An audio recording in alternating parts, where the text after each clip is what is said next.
ពេលដំណើរកំសាន្តមកផលិតប្រចាំឆ្នាំតើសកម្មភាពអីខ្លះដែលយើងគួររៀបចំ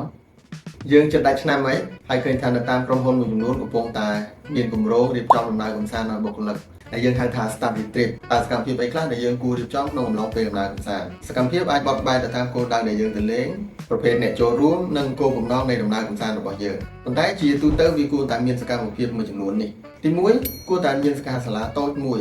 ដែលយើងអាចឲ្យថ្នាក់ដឹកនាំមានចំណាប់អារម្មណ៍និងបើកកម្មវិធី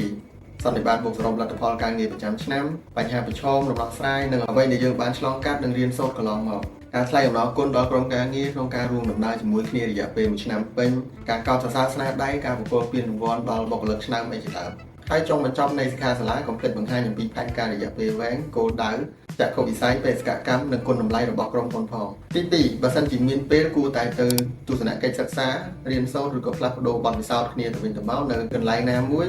ស្របទៅតាមប្រភេទស្ថាប័នរបស់បងប្អូនឧទាហរណ៍ថាបើស្ថាប័នយើងគឺជាស្ថាប័នអង្គការយើងគួរតែទៅទស្សនកិច្ចសិក្សានៅតាមសហគមន៍ក្រុមផលិតឬក៏សមាគមកសិកម្មអីជាដើមបើស្ថាប័នរបស់យើងជាប្រភេទអាជីវកម្មយើងគួរតែទៅសិក្សាស្វែងយល់នៅសហគ្រាសឬក៏ស្ថាប័នអាជីវកម្មណាមួយផ្សេងទៀតដែលយើងអាចរៀនសូត្រពីគ្នាបានទៅវិញទៅមកចំណែកទី3គឺសកម្មភាពក្រុមដែលយើងហៅថា team building activity សកម្មភាពក្រុមអាចជាសកម្មភាពកម្សាន្តការប្រកួតប្រជែងឬក៏ជាការពិភាក្សាគ្នាដែលអាចឲ្យអ្នកចូលរួមបានលេងសប្បាយបញ្ចេញថាមពលពង្រឹងស្មារតីជំរុញការគិតវិភាគបែបស៊ីជម្រៅហើយសកម្មភាពទាំងអស់នេះក៏ត្រូវតែមានការបត់បែនដែរទៅតាមប្រភេទអ្នកចូលរួមឧទាហរណ៍ថាអ្នកចូលរួមភាគច្រើនគឺជាយុវវ័យសកម្មភាពដែលយើងត្រូវធ្វើគឺជាសកម្មភាពដែលមានការប្រកួតប្រជែងដែលតម្រូវឲ្យមានការបញ្ចេញកម្លាំងកាយច្រើនបើអ្នកចូលរួមរបស់យើងគឺជាមនុស្សវ័យកណ្ដាលឬថ្នាក់ management team សកម្មភាពគួរតែជាសកម្មភាពឬការពិភាក្សាបែបយុទ្ធសាស្ត្រដែលទាមទារឲ្យមានការប្រើប្រាស់ខួរក្បាលច្រើន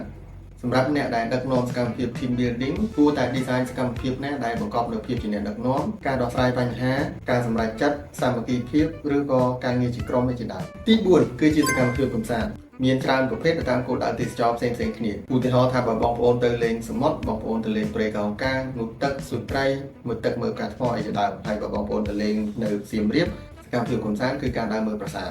ហើយក៏ត្រូវមានអាហារសាមគ្គីពិធីជប់លៀងឬការរាំលេងកម្សាន្តពេលរាត្រីផងដែរ